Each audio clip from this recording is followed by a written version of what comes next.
Hi friends, welcome to നാടൻ foodie. പാവയ്ക്ക എന്ന് പറയുമ്പോൾ ആദ്യം മനസ്സിലേക്ക് ഓടി വരുന്നത് ഒരു കയ്പ്പാണല്ലേ. എന്നാൽ ഈ കയ്പ്പൻ പാവയ്ക്കയിൽ ധാരാളം വൈറ്റമിൻസും മിനറൽസും അടങ്ങിയിട്ടുണ്ട്. അതോടൊപ്പം തന്നെ കാർബോഹൈഡ്രേറ്റിന്റെയും ഫാറ്റിന്റെയും അളവ് വളരെ കുറവാണ് താനും. രോഗപ്രതിരോധ ശേഷി വർദ്ധിപ്പിക്കുന്നതിനും കൊളസ്ട്രോളിനുമെല്ലാം പാവയ്ക്ക വളരെ ഫലപ്രദമായ ഒന്നാണ്. അതോടൊപ്പം തന്നെ പ്രമേഹം നിയന്ത്രിക്കാനും പാവയ്ക്ക നല്ലതാണെന്ന് പഠനങ്ങൾ സൂചിപ്പിക്കുന്നു. ഒരു വിദഗ്ധന്റെ അഭിപ്രായത്തോടു കൂടി പാവയ്ക്ക നിങ്ങളുടെ ഡയറ്റിൽ ഉൾപ്പെടുത്താവുന്നതാണ്. ഇന്ന് ഞാനിവിടെ തയ്യാറാക്കാൻ പോകുന്നത് പാവയ്ക്ക ഉപയോഗിച്ച് അടിപൊളിയൊരു ജ്യൂസാണ്. ഇത് എങ്ങനെയാണ് തയ്യാറാക്കേണ്ടത് എന്ന് നമുക്ക് നോക്കാം. ഞാൻ ഇവിടെ മിക്സിയുടെ ഒരു ജാർ എടുത്തിട്ടുണ്ട്. അതിലേക്ക് ആദ്യം പാവയ്ക്ക അരിഞ്ഞത് ചേർക്കാം. ഞാനിവിടെ മീഡിയം സൈസിലുള്ള ഒരു പാവയ്ക്കയുടെ പകുതിയാണ് എടുത്തിട്ടുള്ളൂ. നമുക്കിത് ജാറിലേക്ക് ഇട്ട് കൊടുക്കാം. അതോടൊപ്പം തന്നെ ഒരു സ്പൂൺ നാരങ്ങാനീരും ചേർത്ത് കൊടുക്കാം. ഇഞ്ചി പൊടിയായി അരിഞ്ഞത് ഇട്ട് കൊടുക്കാം.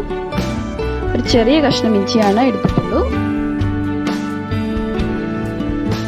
പിന്നെ അല്പം ഉപ്പ് ഓരോരുത്തരുടെ ഇഷ്ടമനുസരിച്ചിട്ടാൽ മതി. ഈ മിക്സിയുടെ ജാറ് നന്നായിട്ട് അടിച്ചിട്ട് നമുക്കൊന്ന് ക്രഷ് ചെയ്തുകൊണ്ട് വരാം. അടിച്ചെടുത്തുകൊണ്ട് വന്നിട്ടുണ്ട്. നമുക്കിത് ഓപ്പൺ ചെയ്യാം. ഇതിലേക്ക് 1 ഗ്ലാസ് വെള്ളം കൂടി ചേർത്ത് നന്നായി ഒന്ന് ഇളക്കി കൊടുക്കാം.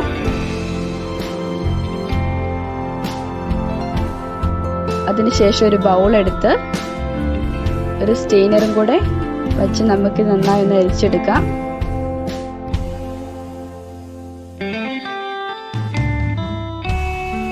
പാവയ്ക്ക ജ്യൂസ് ഇവിടെ തയ്യാറായി കഴിഞ്ഞു. ഞാൻ അല്പം ഒന്ന് ടേസ്റ്റ് ചെയ്ത് നോക്കുവാണ്. നല്ല ടേസ്റ്റി ആയിട്ടുള്ള ജ്യൂസാണ്. കയ്പൊന്നും ഇല്ല, പാവയ്ക്കയുടെ കയ്പൊന്നും നമുക്ക് തോന്നുന്നില്ല.